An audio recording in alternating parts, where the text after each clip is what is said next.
નમસ્કાર વિદ્યાર્થી મિત્રો, ટાટ એસ પરીક્ષા માટે આપણે જે ધોરણ 10 ની કન્ટેન્ટ સિરીઝ શરૂ કરી છે એનો ત્રીજો વિડીયો આજે આપણે લઈને આવેલા છે.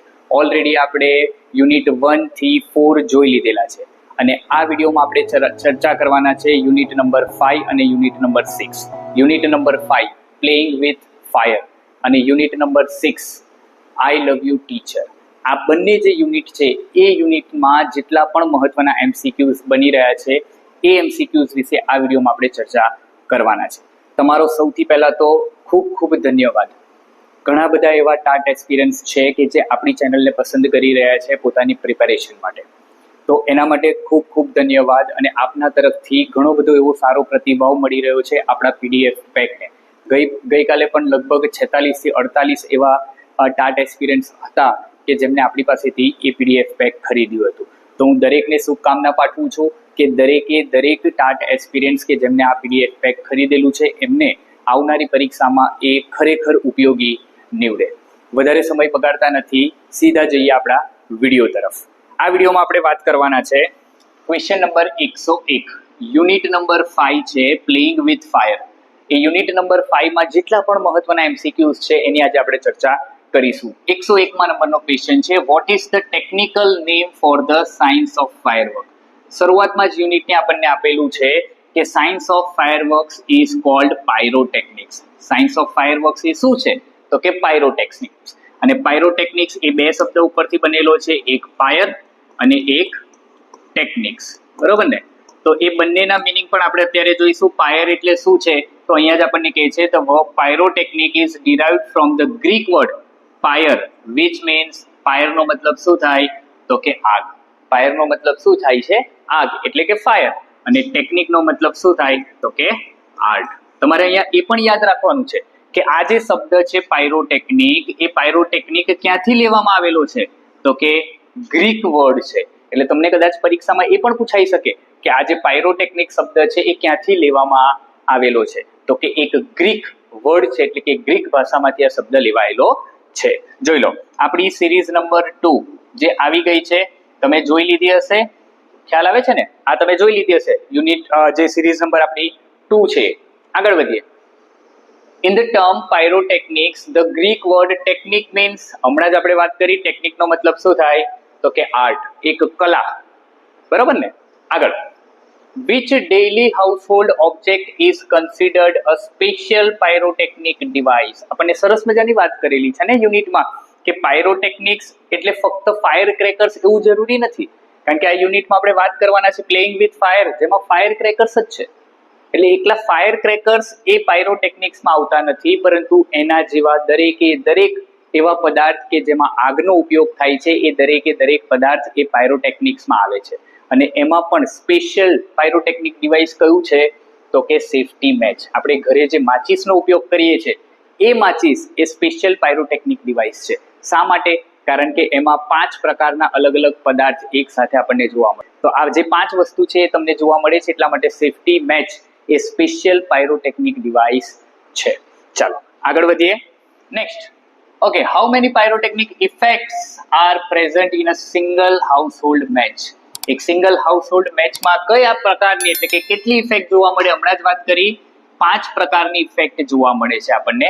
અને એટલા જ માટે જે ઘરમાં વપરાતી દિવાસળીની સળી છે એને આપણે સ્પેશિયલ પાયરોટેકનિક ડિવાઇસ નામ આપેલું છે.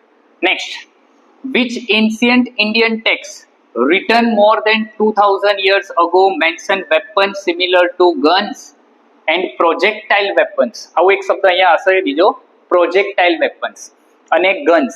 આ જે દરેક વસ્તુ છે એ કઈ ભારતીય ટેક્સ્ટમાં, જે જૂની પુરાણી ટેક્સ્ટ છે એમાં લખાયેલું હતું તો કે સુક્રાંતિ. સુક્રાંતિ નામની આપણી એક ઇન્ડિયન એન્શિયન્ટ ટેક્સ્ટ છે કે જેમાં આનો સંદર્ભ પહેલાથી આપેલો હતો.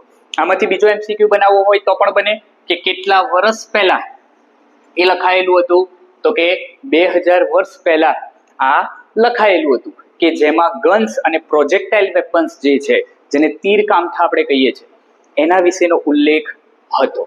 નેક્સ્ટ જોઈએ, who are generally considered the pioneers of pyrotechnics. Pioneers નો મતલબ શું થાય? પ્રણેતા. શું થાય? પ્રણેતા. એટલે કે પાયરોટેકનિકના પ્રણેતા પાયરોટેકનિકની શરૂઆત કરનાર કોણ હતું? તો કે ચાઇના, એટલે કે ચાઇનીઝ એ હતા પાયરોટેકનિકની શરૂઆત કરનાર. Next, in what year did the English monk Roger bacon reveal the formula of black powder?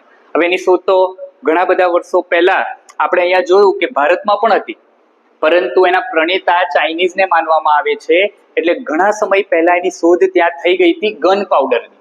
હવે એ ગન પાવડરને વેસ્ટમાં આવતા, એટલે કે ચાઇનાથી ઇન્ડિયા તરફ આવતા ઘણો સમય 200 વર્ષ જેટલા સમય વીતી ગયા હતા, અને એ ક્યારે આવે છે?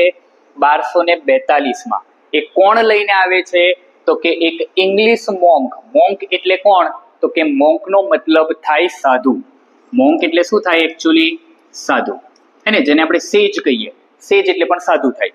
તો અહીંયા આપણને કહે છે કે એ જે ઇંગ્લિશ મોન્ક, હવે તમને પરીક્ષામાં એ પણ પૂછાઈ શકે કે આ જે મોન્ક છે ક્યાંના હતા? જાપાનીઝ હતા, ચાઇનીઝ હતા, ઇંગ્લિશ હતા, ઇન્ડિયન હતા, કોણ હતા? તો કે એક ઇંગ્લિશ મોન્ક હતા. આ પણ યાદ રાખજો. એનું નામ શું હતું? તો કે રોજર બેકન એમનું નામ હતું. તો આ દરેકે દરેક નાનામાં નાની ડિટેલ આપણે પરીક્ષા આપવા જઈએ એ પહેલા આપણે યાદ રાખવાની છે. યસ, તો ઓકે, તો એ કયા વર્ષમાં છે? 1242માં જે બ્લેક પાવડર છે એનો ફોર્મ્યુલા કોણ લઈને આવ્યું હતું? તો કે રોજર બેકન લઈને આવ્યા હતા. ખ્યાલ આવી ગયો? આગળ વધીએ. Why did Roger Bacon write the formula for the black powder in a code language? એમને જે ફોર્મ્યુલા એ ભારતમાં લઈને આવેલા હતા એ કોડ લેંગ્વેજમાં લખેલો હતો. કોડ લેંગ્વેજ એટલે સાંકેતિક ભાષા. કેવી ભાષા? સાંકેતિક ભાષા, કે જે નોર્મલ વ્યક્તિ સમજી શકે નહીં. તો આ લખવા પાછળનું એમનું રીઝન શું હતું? તો એનું રીઝન હતું it is considered a dangerous substance.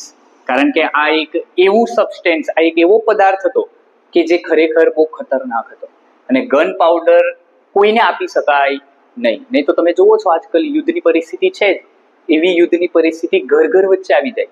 એટલા માટે એમને એ પદાર્થને કોડ લેંગ્વેજમાં લાવ્યા હતા. નેક્સ્ટ જોઈએ. What is the standard ratio by the weight for the blend of a black powder? જે બ્લેક પાવડર છે એનો જે મિશ્રણ છે એ મિશ્રણ એકદમ પરફેક્ટ છે.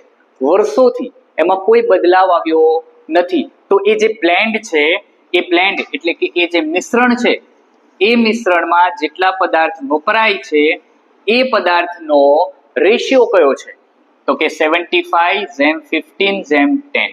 75 શું, 15 શું, 10 શું? તો જોઈ લઈએ.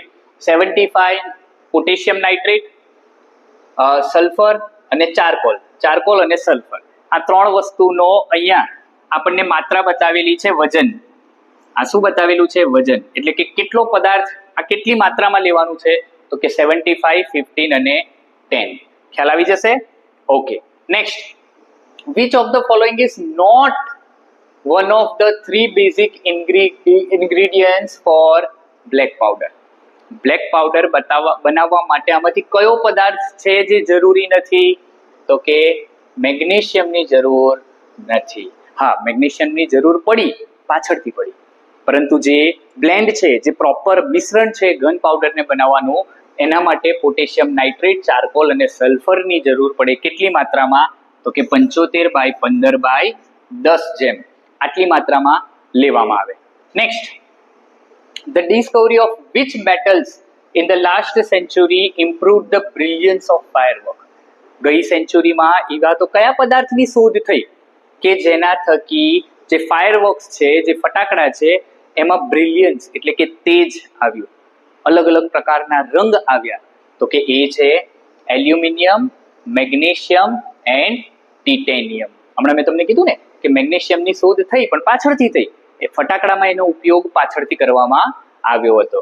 હવે એલ્યુમિનિયમ છે, મેગ્નેશિયમ છે, ટિટેનિયમ છે, આ બધા જે પદાર્થ છે એ પદાર્થના ઉપયોગથી ફટાકડામાં અલગ અલગ રંગ આપવા માટે વપરાય છે. ક્લિયર? ચાલો નેક્સ્ટ. આ તો તમે સિરીઝ જોઈ લીધી હશે, સિરીઝ નંબર 1, જેમાં ચેપ્ટર 1 અને ચેપ્ટર 2 એટલે કે યુનિટ 1 અને યુનિટ 2 આપણે કવર કરેલા હતા. એની લિંક તમને નીચે ટાટ એસ નું પ્લેલિસ્ટ છે ત્યાં મળી જશે. જો એ જોવાની બાકી હોય તો અહીંયાથી શરૂઆત કરજો. આગળ વધીએ. Select the nearest meaning of the word brilliance. હમણાં જ વાત કરી, બ્રિલિયન્સ એટલે શું?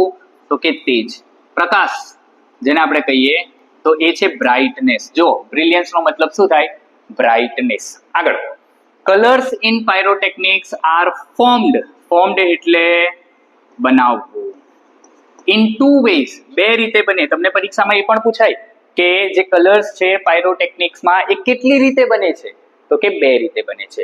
એક રીત છે લ્યુમિનિસેન્સ. લ્યુમિનિસેન્સ નો મતલબ થાય પ્રકાશ. અને બીજી કઈ છે? તો કે ઇન્કેન્ડિસેન્સ. ઇન્કેન્ડિસેન્સ નો મતલબ શું થાય? ગરમીથી ઉત્પન્ન થતો પ્રકાશ. શું? ગરમીથી ઉત્પન્ન થતો પ્રકાશ. એટલે કે જે ગરમીથી પ્રકાશ ઉત્પન્ન થાય છે એને ઇન્કેન્ડિસેન્સ કહેવાય. અને જે નોર્મલ પ્રકાશ છે એ છે લ્યુમિનિસેન્સ. અને આપણી ટેક્સ્ટ બુકમાં ઇન્કેન્ડિસેન્સ લાઇટ વિશે થોડુંક વધારે પડતી ડિટેલ આપવામાં આવેલી છે. આગળ, what causes a substance to produce incandescent light? ઇન્કેન્ડિસેન્સ એટલે ગરમીથી ઉત્પન્ન થતો પ્રકાશ ઉત્પન્ન કરવા માટે કયા સબસ્ટેન્સની જરૂર છે? વોટ કોઝ, એવું કયું કારણ છે એ પદાર્થમાં કે જેના થકી ગરમીથી પ્રકાશ ઉત્પન્ન થાય છે? તો કે being heated until it glows. એને ત્યાં સુધી ગરમ કરવામાં આવે છે જ્યાં સુધી એ ચમકતા નથી. એટલે being mixed with water નહીં, being frozen નહીં, being kept in the dark, અંધારામાં રાખવાથી કઈ ના થાય. એને ફ્રોઝન એટલે કે કોઈ એક જગ્યા ઉપર ફ્રોઝ કરવાથી પણ કઈ થતું નથી, પરંતુ અંદર એટલી બધી ગરમી આપવામાં આવે છે જેથી કરીને એ પ્રકાશ બહાર નીકળે છે અને આપણને અલગ અલગ રંગ દેખાય છે. Next, as a metallic substance become increasingly hotter, what is the sequence of colors it emits? હવે તમે નોર્મલી ફટાકડા જોયા હોય ને ફૂટતા, તો પણ તમને ખ્યાલ આવી ગયો હોય કે સૌથી પહેલા તમને કયો રંગ દેખાય? જે સૌથી બ્રાઇટ હોય, એટલે કે જેને ગરમી તરત મળી જાય ને, એકદમ ગરમીથી ઉત્પન્ન થાય ને, એ પ્રકાશ સૌથી પહેલો ઇન્ફ્રારેડ, પછી રેડ, પછી ઓરેન્જ, પછી યલો અને છેલ્લે વ્હાઇટ. વ્હાઇટ પ્રકાશને ઉત્પન્ન થવા માટે વધારે ગરમીની જરૂર પડતી નથી, એટલે વ્હાઇટ સૌથી છેલ્લા દેખાય. સૌથી પહેલા કયું દેખાય? તો કે ઇન્ફ્રારેડ, ત્યારબાદ રેડ, પછી ઓરેન્જ, પછી યલો અને પછી વ્હાઇટ. ક્લિયર? આગળ વધીએ. ઘણા ખરા એવા આપણા ટાટ એક્સપિરિયન્સ હશે જે પહેલી વાર આ વિડીયો જોતા હશે, તો એમના માટે છે ટાટ એસ નું પીડીએફ પેક આપણે સેલ કરી રહ્યા છે 499 માં, ઓનલી 499 માં, કે જેમાં તમને કન્ટેન્ટ મળશે, ગ્રામર મળશે અને મેથડ મળશે. આ બધાના ભેગા મળીને કેટલા એમસીક્યુઝ આવશે? 900+ એમસીક્યુઝ આવશે. જો તમે હજુ સુધી એ પીડીએફ પેક ન ખરીદી હોય તો આજે જ ઓર્ડર કરી લેજો. આપણો નંબર અહીંયા આપેલો છે 7573044561. વોટ્સઅપ કરજો. વોટ્સઅપ ઉપર તમને દરેકે દરેક માહિતી મળી જશે. Next, why is fuel packed tightly in a firework? શા માટે જે ફ્યુઅલ છે, ફ્યુઅલ એટલે શું? તો કે બ્લેક પાવડર. એ જે બ્લેક પાવડર છે એને એકદમ ટાઇટલી શા માટે પેક કરવામાં આવે છે? તો શેના માટે? તો કે ટુ સેવ સ્પેસ? નહીં. To make it lighter? નહીં. To keep it dry? નહીં. To keep the heat so that it burns suddenly with a loud noise. તમને પરીક્ષામાં, તમને યુનિટમાં તમારા ટેક્સ્ટ બુકમાં જવાબ આપેલો હશે લાઉડ થર્ડ. થર્ડ નો મતલબ શું થાય? અવાજ. તમારી ટેક્સ્ટ બુકમાં જો આ શબ્દ હશે, લાઉડ નોઇઝ નહીં હોય, લાઉડ થર્ડ આપેલું હશે. તો થર્ડ એટલે શું થાય? અવાજ. આ એક નિયરેસ્ટ વર્ડ બની શકે એટલે ધ્યાન રાખજો. થર્ડ નો મતલબ થાય અવાજ. ક્લિયર? આગળ, which of the following is an oxidizer used in the manufacturing of fireworks? આ એમસીક્યુ ને થોડુંક ધ્યાનથી સમજજો. શું કહે છે? which of the following is an oxidizer used in the manufacturing of fireworks? Fireworks ના મેન્યુફેક્ચરિંગમાં ઓક્સિડાઇઝર તરીકે શેનો ઉપયોગ થાય? તો કે ઓક્સિડાઇઝર એ શું છે? તો કે ઓક્સિડાઇઝર એ એક પ્રકારનું મટીરિયલ છે કે જે ગરમીથી શું થાય છે? બ્લાસ્ટ થાય છે. તમે ધ્યાન રાખજો, ફ્યુઅલ છે, બાઇન્ડર છે, કાર્ડબોર્ડ છે, આ બધી વસ્તુનો તો ઉપયોગ થાય જ છે ફટાકડા બનાવવા માટે, પણ એમાં ઓક્સિડાઇઝર શું છે? તો કે ઓક્સિડાઇઝર એક પ્રકારનું એવું મટીરિયલ છે કે જે ફટાકડાને સળગાવવા માટે વપરાય છે. Clear? Okay. Next, select the nearest meaning for the word notorious. બહુ સરસ મજાનો શબ્દ છે, યાદ રાખી જ લેજો. બહુ સંભાવના છે પરીક્ષામાં પૂછાવાની. નટોરિયસ નો મતલબ શું થાય? ફેમસ. ખાલી ફેમસ નહીં, famous for something bad. Famous for something bad. કોઈ ખોટા કાર્ય માટે જ્યારે કોઈ ફેમસ હોય તો એને નટોરિયસ કહેવામાં આવે, એટલે કે કુખ્યાત. આપણે સારા કામ માટે પ્રખ્યાત હોય. શું હોય? પ્રખ્યાત હોય. સારા કામ માટે જે વ્યક્તિ હોય એ પ્રખ્યાત કહેવાય. ખોટા કામ માટે જાણકાર હોય તો એને કહેવાય કુખ્યાત. તો એવી ઘણી ઇન્ડસ્ટ્રીઝ છે, ખાલી ઇન્ડિયામાં નહીં, આખા વર્લ્ડમાં એવી ઘણી ખરી ઇન્ડસ્ટ્રીઝ છે કે જે ફટાકડા બનાવે છે એ આવા કામ માટે કેવી છે? નટોરિયસ છે. કેમ? કારણ કે જતે દિવસે તમે જોતા હશો કે તમને એ ફટાકડાની ફેક્ટરીમાં આગ લાગે છે, કારણ કે સેફટી મેઝર્સ એટલા છે નહીં. એ આગળ આપણે જોઈશું. Next, before the second world war, from which country did India mainly import fireworks? જોયું તમે? સેકન્ડ વર્લ્ડ વોર પહેલા ભારતમાં ક્યાંથી ફટાકડા મંગાવવામાં આવતા હતા? તો કે એ પણ ક્યાંથી? ચાઇનામાં. સેકન્ડ વર્લ્ડ વોર છોડો, અત્યારે પણ આવે છે. સરકાર બેન કરીને થાકી ગઈ પણ ફટાકડા બંધ થતા નથી. આજે પણ ચાઇનાથી ફટાકડા આવે છે. ઓકે, આ યુનિટ તમે જોઈ લીધો હશે, આઈ હોપ સો. આ 5મા નંબરનો યુનિટ આપણી ચેનલ ઉપર છે. હવે એક સિમ્પલ મારે તમને વાત કરવી છે કે જેને આપણી પાસેથી પીડીએફ પેક ખરીદેલું છે ને, એમની ઉપર આજકાલમાં એક મેસેજ આવશે અથવા તો આવી ગયો હશે, જેમાં આપણે પૂરેપૂરું લિસ્ટ આપી રહ્યા છે. કારણ કે મને ઘણા ખરા એવા ટાટ એક્સપિરિયન્સનો મને મેસેજ આવે છે કે સર, તમારા 9 અને 10ના જે વિડીયોઝ છે ટેક્સ્ટબુકના, એ ચેનલ ઉપર મળતા નથી. તો આજે મેં એક કામ કરેલું છે કે આખું લિસ્ટ તમને વોટ્સઅપ કરવાનું છું, અને એ વોટ્સઅપમાં તમારા ટાટ એસ માટે જરૂરી દરેકે દરેક જેટલા પણ વિડીયોઝ આપણી પાસે અવેલેબલ છે આપણે બધા મૂકી દેવાના છે. હા, ધોરણ 9માં 1-2 વિડીયો બાકી છે, તો તમે એ વિડીયો હું અપલોડ કરી દઈશ, તમે જોઈ લેજો. ધોરણ 10નું જે આપણી પાસે પ્લેલિસ્ટ છે એ પ્લેલિસ્ટમાં પણ છેલ્લા 2-3 યુનિટ બાકી છે, પણ એના માટે મેં અલગથી એક પ્લેલિસ્ટ આપેલું છે કે જે પ્લેલિસ્ટમાં મારું મોઢું નહીં દેખાય, એ વિડીયોમાં મારું મોઢું નહીં દેખાય પણ સમજાવેલું છે મેં, એ મારા જ વિડીયો છે, તો તમે એ પણ જોઈ શકો છો. ધોરણ 10 માટેના લેટરના યુનિટ માટે, એટલે 7, 8, 9, 10 એ જે યુનિટ છે એના માટે. એટલે આપણી ચેનલ ઉપર ધોરણ 10ના 2 પ્લેલિસ્ટ અવેલેબલ છે, તો એ બંનેમાંથી તમે જોશો એટલે તમને અમુક વિડીયો ડબલ હશે, અમુક વિડીયો એક જ છે, તો એ જોઈ લેશો. ધોરણ 9માં હું ટૂંક સમયમાં વિડીયો અપલોડ કરી રહ્યો છું. ચાલો આગળ વધીએ.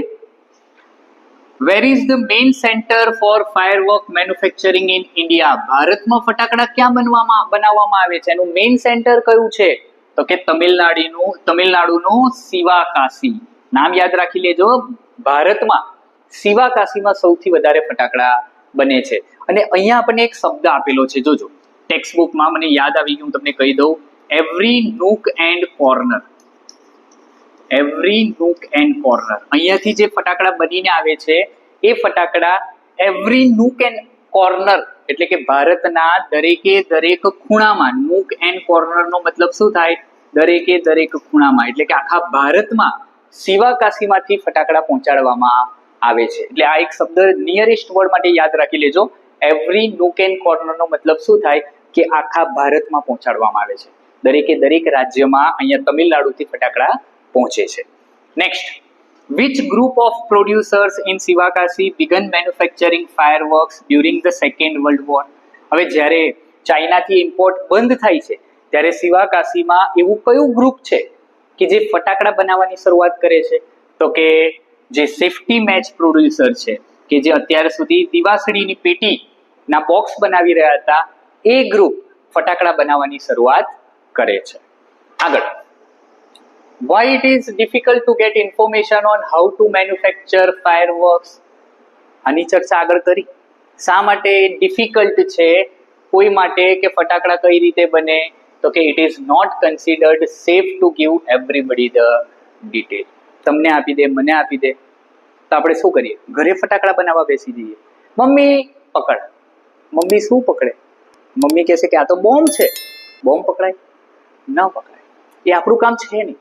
તો આપણે ફટાકડા ફોડવા માટે દિવાળીના સમય દરમિયાન આપણે ફટાકડા ફોડી લઈએ છીએ, દેટ ઇઝ ઇનફ. પછી આપણે આની કંઈ જરૂર નથી. અને જો એ દરેકે દરેકને આપવામાં આવે તો ઘરે ઘરે ફટાકડા બને, અને ઘરે ઘરે ફટાકડા બને તો એક્સિડન્ટ્સ થવાના ચાન્સીસ વધારે છે. એટલા માટે એ ડિફિકલ્ટ છે, એ પોસિબલ નથી. આગળ, according to safety rules, what kind of clothes should one never wear when lightning crackers. ફટાકડા ફોડતી વખતે સેફટી માટે તમારે કેવા કપડાં ન પહેરવા જોઈએ? તો કે નાયલોનના કપડાં ન પહેરવા જોઈએ, લાંબા કપડાં ન પહેરવા જોઈએ, લૂઝ એકદમ ખુલ્લા કપડાં ન પહેરવા જોઈએ. એનું રીઝન છે, એનાથી દાજી જવાય. ઘણા ખરા એવા ટાટ મારા વ્યુઅર્સ હશે કે જે ઓલરેડી ફટાકડાથી એકાદ વાર તો દાજેલા હશે. એમાંનો એક હું અહીંયા સરસ મજાનો એક ફટાકડો આવેલો અને સીધો ચોંટી ગયો. યસ, બસ. તો આવું આપણે કરવાનું નથી. એટલે કપડાં કેવા રાખવાના?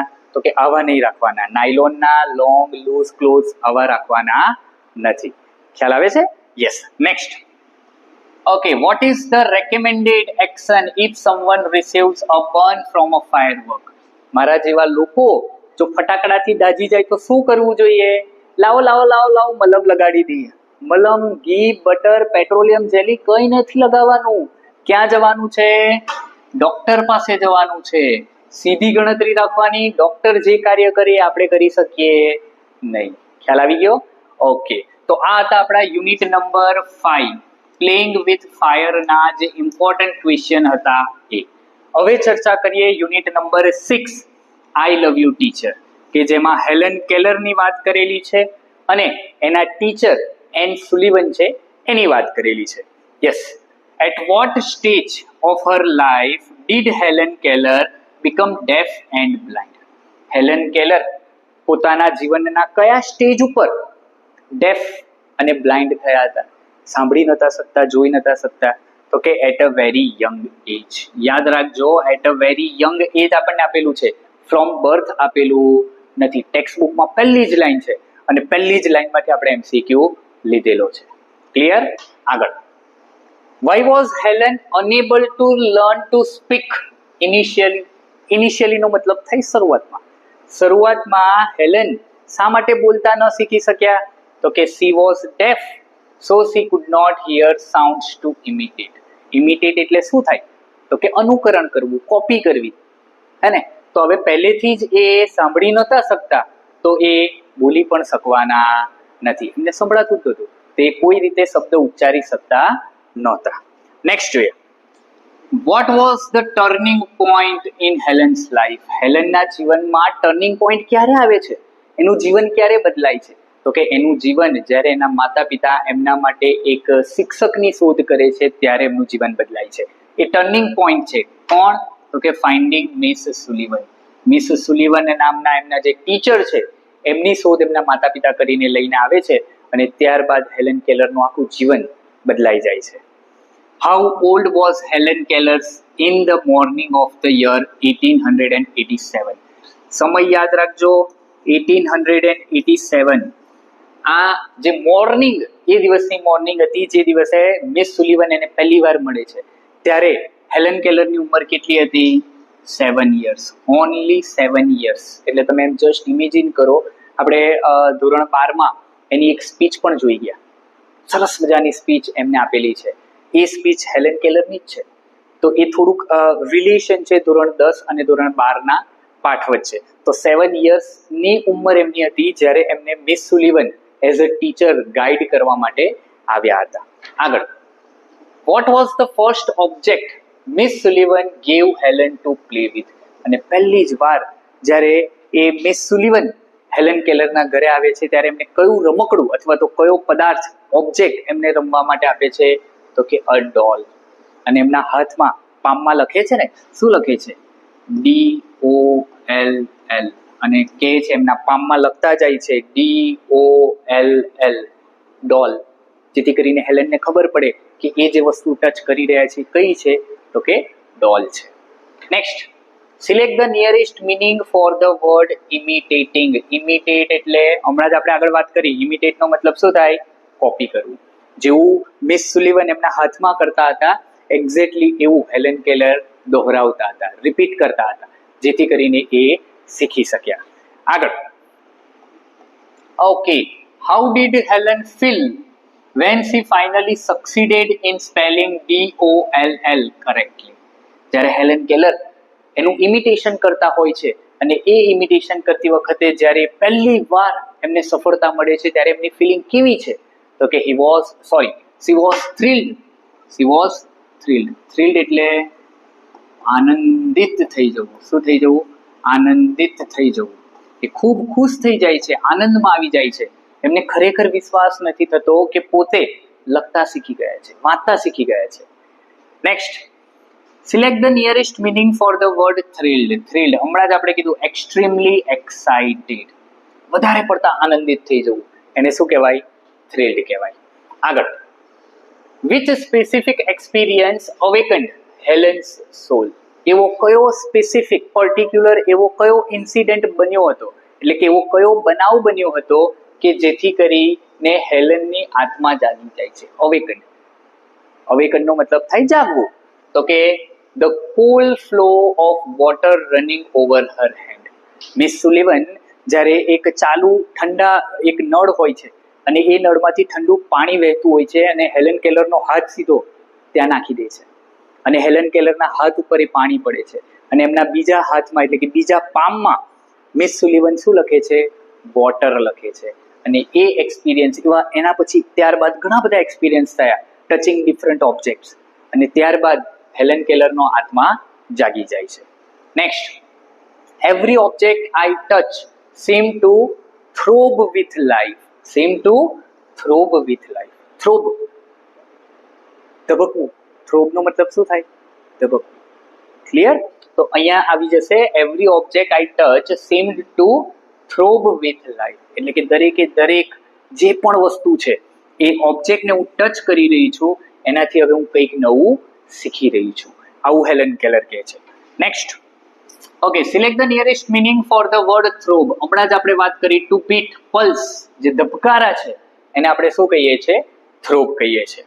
આગળ, in the second stage of learning how did miss સુલિવન teach Helen to speak. હવે લખવાનું તો થયું, બોલવાનું કઈ રીતે શીખવે છે? તો કે અહીંયાથી વાઇબ્રેશન, થ્રોટના વાઇબ્રેશનથી શીખવે છે. તો અહીંયા છે આપણને જો આપેલું છે, by asking her to touch her lips and throat slowly. એના લિપ્સ અને થ્રોટને ધીરે ધીરે ટચ કરીને એ મિસ સુલિવન જે શબ્દ બોલતા હોય એ શબ્દ ઉચ્ચારવાનો પ્રયત્ન કોની પાસે કરાવે છે? હેલન કેલર પાસે કરાવે છે. આગળ, select the nearest meaning for the word uttered. Uttered એટલે બોલવું, બોલવું એટલે સ્પોક અથવા તો સેડ. સિમ્પલ શબ્દ છે અટર્ડ, આપણને આવડી જાય એવો છે. આગળ, what did Helen described as a miracle in her life. એના જીવનમાં હેલન કેલર એ કઈ વસ્તુને મિરેકલ માને છે, ચમત્કાર માને છે? તો કે બીંગ એબલ ટુ સ્પીક. કારણ કે એ જ્યારે બોલતા શીખે છે ત્યારે એ ઘણા બધા કમાન્ડ આપે છે. એની બેનને બોલાવવાનો પ્રયત્ન કરે છે, કૂતરાને બોલાવવાનો પ્રયત્ન કરે છે, અને એના શબ્દોથી એ કૂતરું એની પાસે આવે છે, એનાથી એ ખરેખર ખૂબ આનંદિત થઈ જાય છે. એ ખરેખર કહે છે I was able to speak. Clear? તો આ ત્યાંથી રેફરન્સ લીધેલો છે. આગળ વધીએ. How old was Helen when she moved to Perkins Institute. યાદ રાખજો, આ પર્કિન્સ ઇન્સ્ટિટ્યૂટનું નામ યાદ રાખજો, કારણ કે તમને કોઈ પણ રીતે આ પૂછાઈ શકે છે. તો હેલન કેલર જ્યારે પર્કિન્સ ઇન્સ્ટિટ્યૂટમાં જાય છે ત્યારે એ હાઉ ઓલ્ડ એટલે કે એમની ઉંમર કેટલા વર્ષની હતી? તો કે ફક્ત 10 વર્ષની. I think if I am not wrong 1890માં એ પર્કિન્સ ઇન્સ્ટિટ્યૂટમાં જાય છે. ચોપડીમાં કરેક્ટ કરી લેજો, આ જ છે. 1890માં એ પર્કિન્સ ઇન્સ્ટિટ્યૂટમાં શાયદ તો જાય છે. આગળ, which of the following subjects did Helen not learn at the Perkins Institute. Perkins ઇન્સ્ટિટ્યૂટમાં એ કયો સબ્જેક્ટ નથી ભણતા? જો લેટિન ભણે છે, અરેથમેટિક ભણે છે, જર્મન ભણે છે, કેમેસ્ટ્રી ભણતા નથી. આ 3 લેટિન ભાષા ભણે છે, જર્મન પણ એક લેંગ્વેજ છે, એટલે લેટિન અને જર્મન આ બંને લેંગ્વેજ છે, યાદ રાખજો. અને arithmetic is a part of maths. Arithmetic એ શું છે? તો કે પાર્ટ ઓફ મેથ્સ છે. તો 2 ભાષા ભણતા હતા. હવે હેલન કેલર 10 વર્ષની ઉંમરમાં આટલી બધી ભાષા યાદ રાખતા હતા. આપણે કેટલી રાખીએ છીએ? 1, 2 ને 3. કઈ આવડે? ગુજરાતી આવડે, હિન્દી આવડે ને ઇંગ્લિશ આવડે. આના સિવાય આપણને વધારાની કોઈ આવડતી નથી. ઘણા નસીબદાર એવા ઓછા મારા ટાટ એક્સપિરિયન્સ હશે જે આ 3 કરતાં પણ વધારે સારી ભાષા બોલી શકતા હશે. મને નથી આવડતી, મને 3 જ ભાષા આવડે છે, તમને ખબર નથી. આગળ, What great loss did Helen suffer shortly before her examination? પોતાની એક્ઝામ હોય છે એ પહેલા હેલન કેલરને સૌથી મોટો લોસ કયો જાય છે? તો કે એના પિતાજીનું મૃત્યુ થઈ જાય છે. She lost her father. છતાં પણ એ હિંમત કરીને પરીક્ષા આપે છે અને પાસ થાય છે. હે ને? Next, who edited the story of Helen Keller's life? John Macy. હવે જ્હોન મેસી ગણો, જ્હોન મેકી ગણો, એક જ છે. પણ એમની જે સ્ટોરી છે એ પોતાની સ્ટોરી એ કોને એડિટ કરેલી છે? તો કે જ્હોન મેસી અથવા જ્હોન મેકી નામના વ્યક્તિએ. એની સ્ટોરીનું નામ શું છે? The story of my life. આ એમની ઓટોબાયોગ્રાફી છે અને એ ઓટોબાયોગ્રાફી હેલન કેલરે લખેલી છે, પણ એડિટ કોને કરેલી છે? જ્હોન મેસીએ એડિટ કરેલી છે. Next, we the blinds are indebted to Louis Braille as mankind is to. Helen Keller કહે છે કે અમે જે અંધ લોકો છે એ લુઈ બ્રેલના આભારી છે. ઋણી હોવું, આનો મતલબ શું થાય? ઋણી હોવું અથવા આભારી હોવું. ઇનડેપ્ટ એટલે કે આભારી હોવું, ઋણી હોવું. તો મેનકાઇન્ડ કોના માટે છે? તો કે મેનકાઇન્ડ છે ગટનબર્ગ. ગટનબર્ગ શા માટે? કારણ કે લુઈ બ્રેલે તો શું કર્યું હતું? આવી એક તમે જુઓ, પેલી એક લિપિ છે ને, લુઈ બ્રેલ લિપિ, એની શોધ કોણે કરી હતી?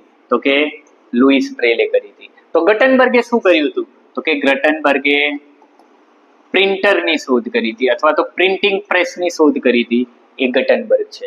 તો જે રીતે હેલન કેલર અથવા તો એના જેવા લોકો એ લુઈસ બ્રેલના આભારી છે, તો મનુષ્ય અથવા તો મેનકાઇન્ડ, આ માનવ જગત કોનો આભારી છે? ગટનબર્ગનો આભારી છે. ક્લિયર? આગળ, on vote date did Helen Keller graduated from Radcliffe college? Radcliffe કોલેજમાં એ જાય છે, પરંતુ એના પહેલા એક પ્રેસિડેન્ટને પણ મળે છે. એનું નામ શું છે? પ્રેસિડેન્ટ ક્લેવલેન્ડ. યાદ રાખી લેજો, મેં અહીંયા એમસીક્યુ લીધેલો નથી, પણ પ્રેસિડેન્ટ ક્લેવલેન્ડને વ્હાઇટ હાઉસમાં પણ એ મળે છે. હે ને? ઓકે, તો કયા દિવસે રેડક્લિફ કોલેજમાંથી એ ગ્રેજ્યુએટ બનીને બહાર આવે છે? તો કે 28 જૂન 1904. 28 જૂન 1904 ના દિવસે એ ઓલરેડી બીએ થઈને બહાર આવે છે. શું થઈને? બીએ નો મતલબ શું થાય? Bachelor of arts. પહેલી એવી ડેફ મહિલા બને છે, બ્લાઇન્ડ એન્ડ ડેફ મહિલા, કે જેને બેચલર ઓફ આર્ટ્સની ડિગ્રી મેળવેલી છે. આગળ જોઈએ, Helen was the first deaf blind person to earn which degree? હમણાં જ વાત કરી, just bachelor of arts. Clear? ખ્યાલ આવી ગયો? હમણાં જ આપણે વાત કરેલી છે બેચલર ઓફ આર્ટ્સ. પહેલી એવી ડેફ અને બ્લાઇન્ડ પર્સન છે કે જેને બેચલર ઓફ આર્ટ્સની ડિગ્રી મેળવેલી હોય. Next, select the nearest meaning for the word neglected. Neglected એટલે કેવા? તો કે નિગ્લેક્ટેડ એટલે તરછોડી દેવાયેલા. કેવા? તરછોડી દેવાયેલા, કે જેને ડાયરેક્ટ જ કોઈ પણ પ્રકારના વ્યવહાર વગર તરછોડી દેવાયા છે, એટલે કે ઇગ્નોર કરેલા છે. નોટ લુક્ડ આફ્ટર, જેની કોઈએ સારવાર નથી લીધેલી. એવા ઘણા ખરા બાળકો છે કે જેની હેલન કેલર સેવા કરવા માંગે છે, કારણ કે જે રીતે એના જીવનમાં મિસ સુલીવન આવે છે અને એનું આખું જીવન બદલાઈ જાય છે, એ રીતે એ પણ કોઈકનું જીવન બદલવા માંગતા હોય છે. નેક્સ્ટ જોઈએ, what was the dark cloud in Helen's life? હેલનના જીવનમાં ડાર્ક ક્લાઉડ એટલે કે એક મુશ્કેલીનો સમય ક્યારે આવે છે? ડાર્ક ક્લાઉડ અહીંયા શેનો સંદર્ભ કરે છે? તો કે મુશ્કેલીનો સંદર્ભ આપે છે. એ મુશ્કેલી કઈ આવે છે? તો કે હર ટીચર્સ એટલે કે એન સુલિવન્સ આઈસાઇટ વોઝ વર્સનિંગ. વર્સનિંગ એટલે ખરાબ થવી. શું થવી? ખરાબ થવી. ધીરે ધીરે એના ટીચર એ એન સુલિવન છે, એમની આંખો પણ ધીરે ધીરે ખરાબ થઈ રહી હતી, અને એ વાત એના જીવનમાં એક ડાર્ક ક્લાઉડ એટલે કે મુશ્કેલી સ્વરૂપે દર્શાવેલું છે. Next, in what year did Ann Sullivan lose her eyesight completely?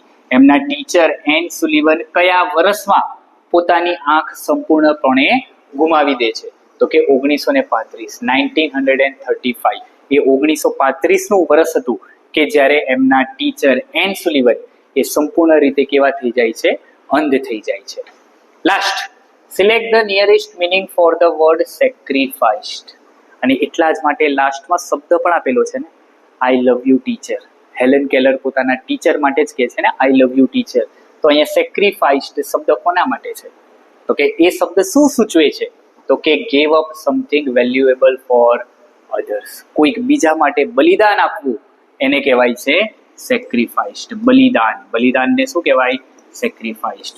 મે બી આપણે એમ સમજી શકીએ, ક્લેરિફિકેશન નથી છતાં એક સિમ્પલ વાત તમને કહેવા માંગુ કે એન સુલિવને પોતાની આંખો કોને આપી દીધી? હેલન કેલરને. And that was the sacrifice she had made for her student, આપણે એમ કહી શકીએ છીએ. તો આ પ્રશ્નો હતા તમારા યુનિટ નંબર 5 અને યુનિટ નંબર 6ના. આ વિડીયો તમને કેવો લાગ્યો, આ MCQs તમને કેવા લાગ્યા એ નીચે કમેન્ટ બોક્સમાં કમેન્ટ કરીને જરૂરથી કહેજો.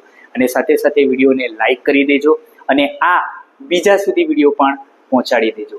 જે પહેલી વાર આ ચેનલ પર આવ્યા છે, હજુ સુધી ચેનલ સબસ્ક્રાઇબ નથી કરી તો ચેનલને સબસ્ક્રાઇબ કરી લેજો. આપણે ઈચ એન્ડ એવરી ડે ટાટની પ્રિપેરેશન કરાવી રહ્યા છે. તો ચાલો ફરીવાર મળીશું એક સરસ મજાના બીજા વિડીયો સાથે. ત્યાં સુધી જય હિન્દ.